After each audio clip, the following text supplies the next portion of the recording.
नमस्कार, मैं हूं आपका दोस्त दिनेश पाठक। करियर मंत्रा के इस एपिसोड में चर्चा करने वाला हूं पड़ोसी देश श्रीलंका की, जिसे अब प्रभु श्री राम का सहारा है। आपने बिल्कुल ठीक सुना है, उसी प्रभु श्री राम का सहारा लेने को तत्पर है श्रीलंका, जो हिंदुओं की आस्था के केंद्र में है। असल में श्रीलंका में अभी जो शांति दिख रही है वह ऊपर ही ऊपर है, अंदर हालत ठीक नहीं है।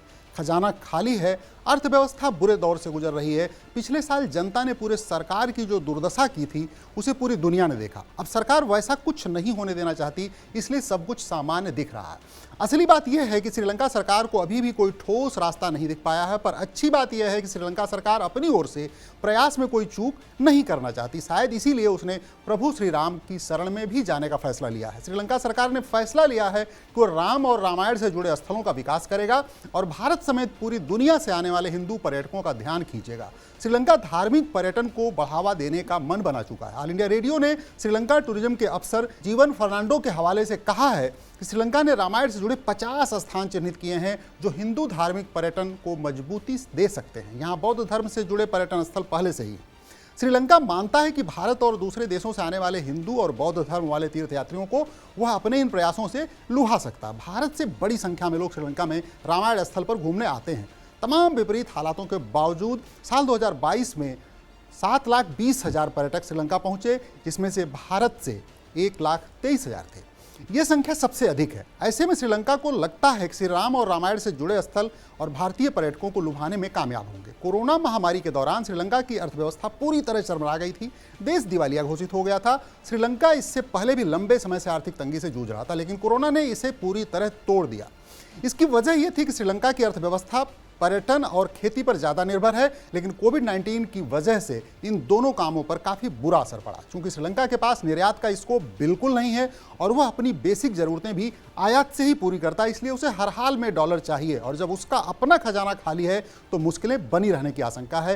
पिछली गर्मियों की राजनीतिक उथल पुथल और परोक्ष रूप से दिवालियापन में डूब जाने के बाद से श्रीलंका में अभी शांति नजर आ रही है। ईंधन के लिए लंबी कतारें नहीं हैं। जिस समुद्र तट पर महीने भर तक प्रदर्शन चलता रहा वह छुट्टियों के दौरान क्रिसमस की रोशनी में जगमग था, लेकिन सतह के नीचे हलचल है।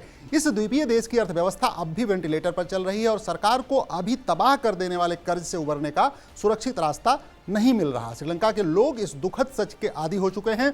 कम भोजन, सिकुड़ती आय और घटती उम्मीदें। अनेक युवा बेताबी के साथ देश से बाहर जाने के रास्ते तलाश रहे हैं। जो लोग भागने में सफल नहीं हो सकते वे इस उम्मीद के साथ हैं कि कभी मध्य आय वाला देश रहा श्रीलंका, आर्थिक बदलाव आएगा। श्रीलंका के लोगों को जो बात सबसे ज़्यादा परेशान कर रही वो ये है कि जुलाई में विद्रोह के बाद भी जिस राष्ट्रपति को हटा देश की कमान अभी भी उसी राजनीतिक अभिजात वर्ग के पास है, जो कि देश की बर्बादी के लिए जिम्मेदार ठहराए गए हैं। आर्थिक आंकड़े बदहाल जीवन की तस्वीर पेश करते हैं। मुद्रास्फीति जो कि संकट के चरम के समय 90% तक पहुंच गई थी, अब भी 59% पर है। हर 5 में से 4 घरों में खाद्य सामग्री की खरीद उनकी आय का 75% चट कर जाती है। संयुक्त राष्ट्र के मुताबिक श्रीलंका की 30% आबादी खाद्य असुरक्षा का सामना कर रही है। स्थिरता की कुछ झलक नजर आई जरूर, लेकिन अर्थव्यवस्था की मरम्मत के कारण नहीं, बल्कि पीड़ादायक कर वृद्धि और सब्सिडी में कटौती के कारण, जिसने मांग को और बाधित किया। ये कदम जहां जरूरी है का लोकप्रिय भी है और इससे राजनीतिक विपक्ष को हमलावर होने का मौका भी मिल गया है, जो कि आशंका जता रहा है कि सरकार या अगली सरकार और ज्यादती कर सकती है। अधिकारी और राजनयिक बारीकी से देख रहे हैं कि 2.2 करोड़ की आबादी वाला देश श्रीलंका चीज़ों को नियंत्रित करने में सफल हो पाता है या नहीं, या फिर वह गहरे आर्थिक संकट में डूब नहीं जाएगा, ताकि वे इसके दूरगामी प्रभाव का आकलन कर सकें। दर्जनों अन्य छोटे राष्ट्र इसी तरह अस्थिर ऋण से जूझ रहे हैं। यह ऐसा झटका है महामारी के आर्थिक प्रहार और यूक्रेन के रूस द्वारा थोपे गए युद्ध के कारण बढ़ती कीमतों से, जिससे उबरना और भी मुश्किल हो गया। इन सभी देशों में एक बात समान है और वह यह कि इन सबके कर्ज का बड़ा हिस्सा चीन के कर्ज से डूबा हुआ है। पिछले साल श्रीलंका अपना कर्ज चुकाने में नाकाम हो गया था। अब वह अंतर्राष्ट्रीय मुद्रा कोष यानी IMF के साथ एक बेलआउट पैकेज पर चर्चा कर रहा है, जो कि 2.9 अरब डॉलर की नकदी उसकी अर्थव्यवस्था में डाल सकता है, जिसकी उसे ज़रूरत है। और उससे अधिक महत्वपूर्ण यह है कि इससे वह लेनदारों के साथ कुछ विश्वास बहाली भी कर सकता है। IMF के पैकेज की शर्तों के अनुसार श्रीलंका को चीन जैसे अपने द्विपक्षीय कर्जदारों के साथ अपने बकाये कर्ज की शर्तों को संशोधित करना होगा। श्रीलंका के लगभग 50 अरब डॉलर के ऋण का अधिकतर हिस्सा बहुपक्षीय ऋणदाताओं और संप्रभु बांडों से आता है। श्रीलंका लगभग 7 अरब डॉलर के साथ चीन का सबसे बड़ा कर्जदार। भारत उसका एक अन्य मुख्य कर्जदाता है और उसने भी ऋण पुनर्गठन को लेकर आश्वासन दिया है। श्रीलंका का विदेशी मुद्रा भंडार नगण्य बना हुआ है और देश बहुत कठिनाई से गुजर रहा है।